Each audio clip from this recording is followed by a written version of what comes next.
All right, we got the bonnet washed out again. We pre-sprayed the hallway in the bedroom, and he's getting ready to start.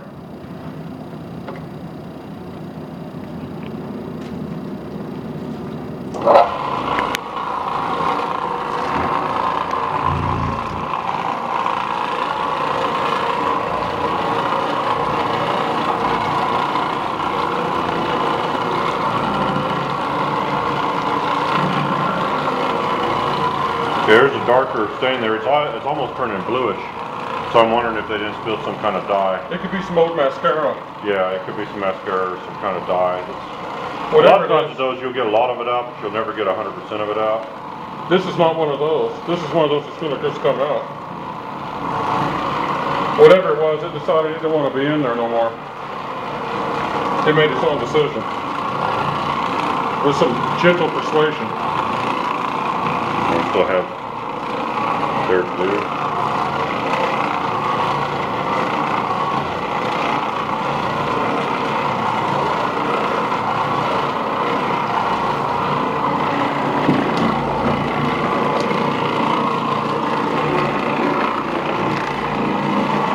Right up on the edges.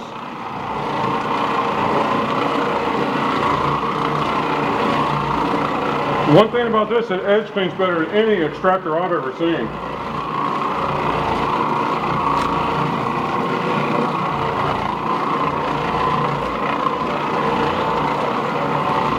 So we got something like some tar or something that's stuck in the carpet there. See if it comes out. It's making its way out.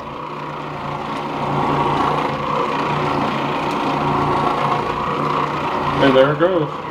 That's just carpet damage. It's kind of like a little burn in the carpet. You see when the customer pre-vacuumed the carpet for us, they didn't really bother to do the edges and everything. So that's something when you do vacuum your carpets, try to remember to get around your door jamb areas and get along the edges with the carpet with the nozzle on your vacuum cleaner, because those things, you can see when I pan along the baseboards here, that even though I'm not super close to the baseboards, you can see that the carpet just doesn't have as good a look as it would if they cleaned. And a lot of this stuff's going to get popped out by the pad into the middle of the room, so they're probably going to want to re-vacuum. Now, one nice thing with this machine is, even if you didn't vacuum at all, you can post-vacuum because the carpets will dry pretty quick. And you're going to probably want to post-vacuum a lot of times because it's going to bring up stuff deep in the carpet. So you might figure when you clean with this method that if you're doing it at your home, you may want to wait and about an hour or so later go over everything with a vacuum again to finish it off. Or the next day. Or the next day, because it's going to bring up some stuff that your vacuum cleaner couldn't break loose. Especially the carpet brush attachment. It's very aggressive for digging down the stuff that's down in the matting of the carpet and everything.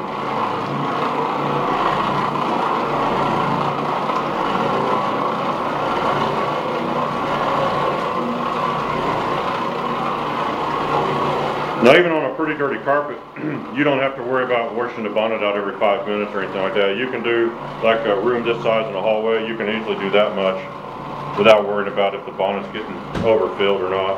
But of course, when the bonnet gets to where it won't absorb anything else, that's it. And you'll be able to tell because you start picking things up anymore. And then it's time to wash the bonnet out, wring it out, and then it's ready to absorb some more stuff. You just kind of over time learn to use your best judgment. Yeah. We've had jobs where we can, even with a fairly dirty carpet, we can clean the whole apartment without having to stop to rinse the bonnet because it just keeps absorbing. So, I mean, you just kind of, there's no rule that's set in stone as to how long to go. So you just have to just experiment. The nice thing is you certainly can go a lot longer than you can with an extractor where you have to stop and refill the tanks and empty them and all that. But this method is nice, is you can just keep going and keep going and keep going.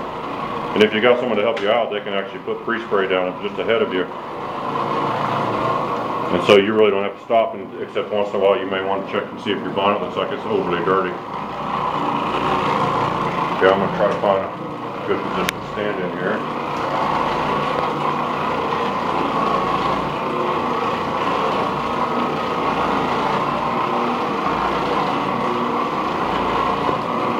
Yeah, these bonnets, they absorb a lot of dirt. We do a lot of 2- and 3-bedroom apartments, and we don't flip the bonnet. It just keeps absorbing. And then sometimes we'll do places where we have to flip the bonnets 4 or 5 times. It just depends. But normally they absorb tons of dirt. And they rinse out real easy too. Now the way I usually clean these bonnets, use a sink sprayer. Put a little, I just use dishwashing soap because it's got laundry soap in it because that's what we pre-spray with. I usually get the sprayer and spray them from both sides as thoroughly as I can with as much pressure as I can get out of the sink. And I get it until I don't see dirty water coming out of them anymore. At that point, I usually put one side, I put a good generous amount of dishwashing soap on it, and then you fold the bonnet in half like a taco shell, and you start scrubbing the bonnet against itself.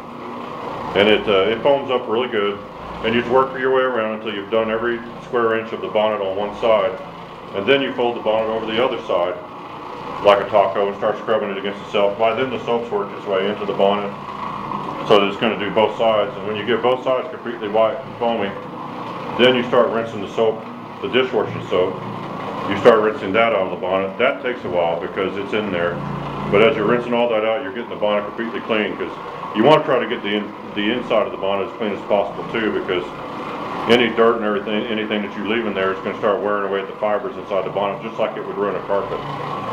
So it's important to try to clean your bonnet at the end of the day at least, and give it a really, really thorough cleaning. Now some people throw it into a clothes washer, which is fine, but we don't really do that. We don't have a washer in our apartment, so we just generally do it by hand.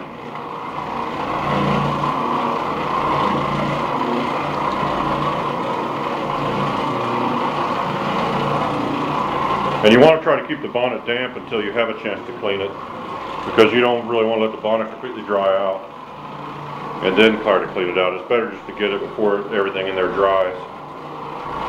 But if you take care of the bonnets, they'll last a long time.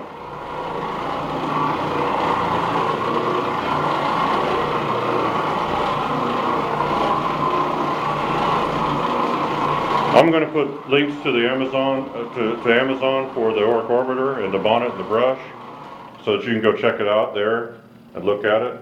We're not going to be raking this one because we don't rake carpets whenever people are going to be walking on them immediately when we're done, because they're just going to track it up anyway.